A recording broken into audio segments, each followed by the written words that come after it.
Okay, and we wear this to protect ourselves and to protect the crime scene.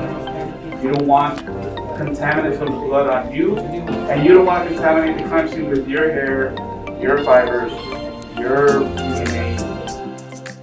I want you to squat, grab the fly, and strike as hard, not too hard, but firmly on the piece of blood when there's no blood on there. And you'll create a splatter this way. Forensic science is when you apply science in criminology or civil criminal law, and it involves many disciplines, not just science, mathematics, writing, reading, even understanding history. When you apply law, case study, so that has to do with history.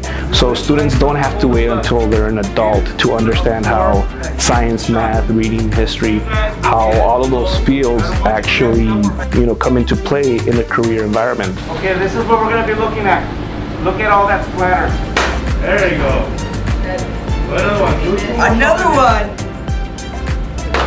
There you go. I can't do it. What the fuck? When students come into class, and even adults, they think that everything we see on TV is what CSI is or forensics is, and it's not. It's not as flashy. I mean, it's TV, so they have to, spice it up a bit, but it's pretty close. For example, when we cover DNA and fingerprinting, and we're picking up or lifting fingerprints from a doorknob, the methods we use is nothing like you see on TV. So they're always surprised at how reality compared to TV is different, but it's still pretty amazing. We're going to pull some blood on the floor. He's going to step on it and create splatter. And this usually happens when a criminal is getting away, walking away, and he steps on pools of blood.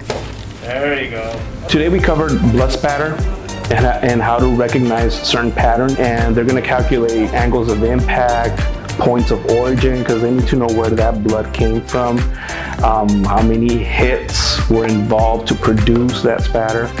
So they apply mathematical equations to get those answers. After you strike Fernando, I want you to pick up your hammer and intentionally throw blood on the leg.